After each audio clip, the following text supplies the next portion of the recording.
Hey guys, this is a recipe for candied pecans, low carb, keto, candied pecans. And also with this video, I'm going to show you 3 separate recipes that you can use these candied pecans with. First, we're going to start off using 2 tablespoons of Truvia. You can use erythritol or stevia. Truvia is just what I like, and that's what I have at home. And then I just put a little droplet of water. It's about a teaspoon.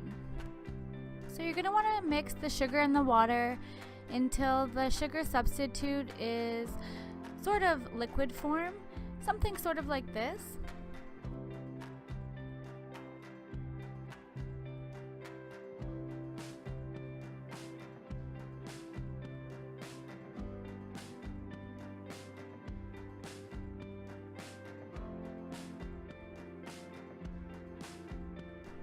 If you let the mixture sit for a few minutes, it should start solidifying and bubbling up sort of like this.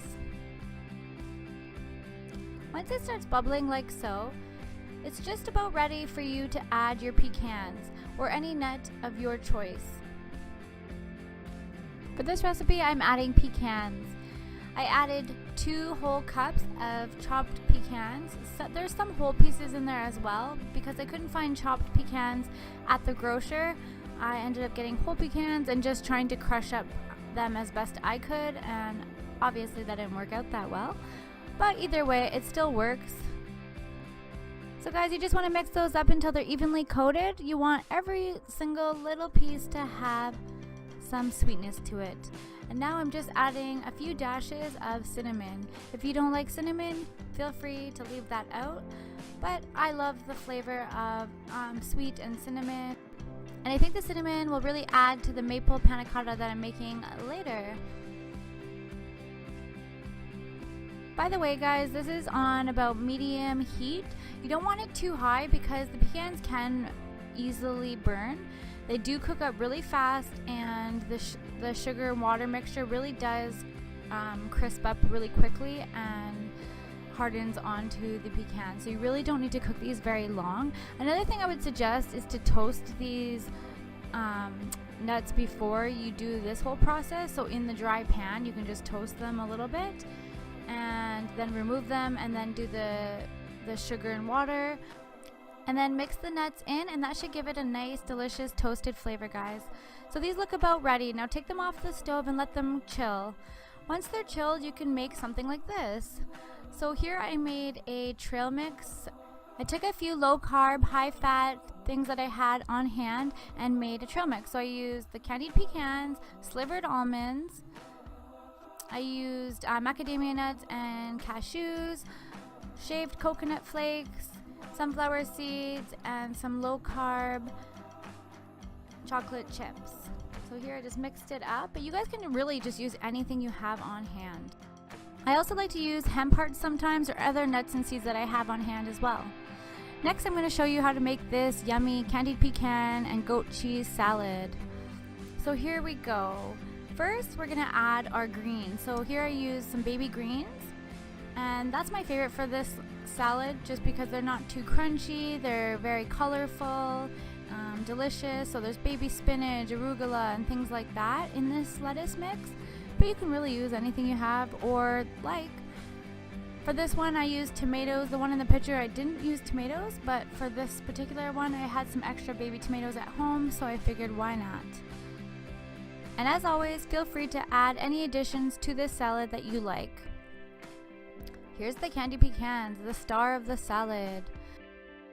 This is just a really great way to use these candied pecans in a healthy, delicious way.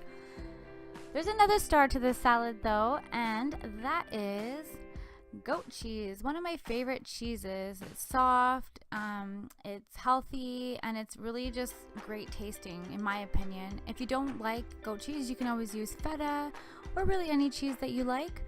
But I find this one just pairs perfectly, especially with balsamic vinegar. And there it is, guys. That's it. It's that simple.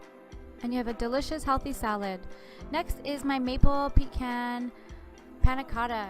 You guys, this seems like a dessert and it tastes like a dessert, but it's healthy enough that you can even enjoy it as breakfast.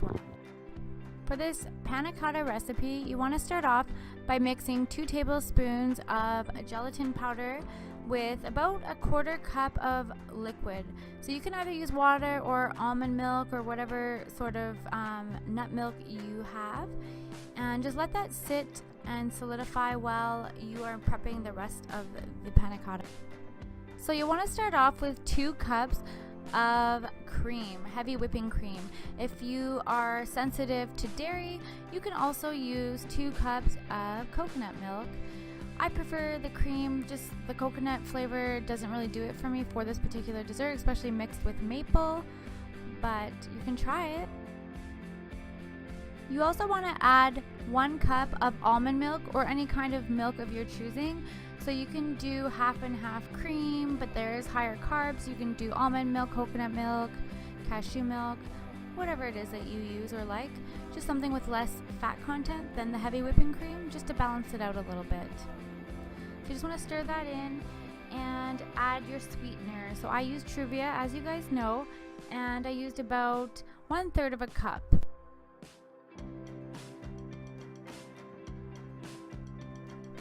While this is cooking on medium to high heat, you can add 2 tablespoons of maple flavoring.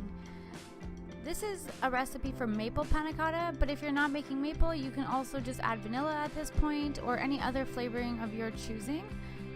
I just wanted to make maple because I thought it would go really well with the candied pecans that we made earlier. I just added a really tiny pinch of salt just to bring out all the flavors, especially the maple. So I stirred that in nicely. And so we're gonna just let this cook over medium-high heat for a little bit. But oops, we're gonna add a few dashes of cinnamon first. Again, if you want to omit the cinnamon, that is completely fine and is completely optional.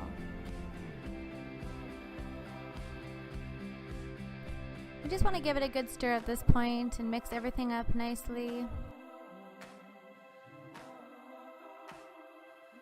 I guess my spatula just wasn't working well for me at this point and it just wasn't cutting it, so I pulled out my whisk and I whisked that baby up.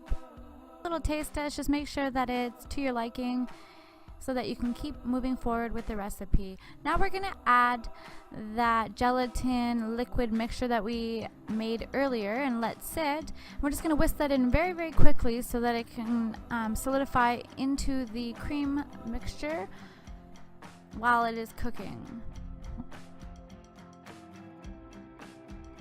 Also, I want to mention that it's very important not to let this mixture ever get to a boil. So you want to come pretty close to a boil, but not completely.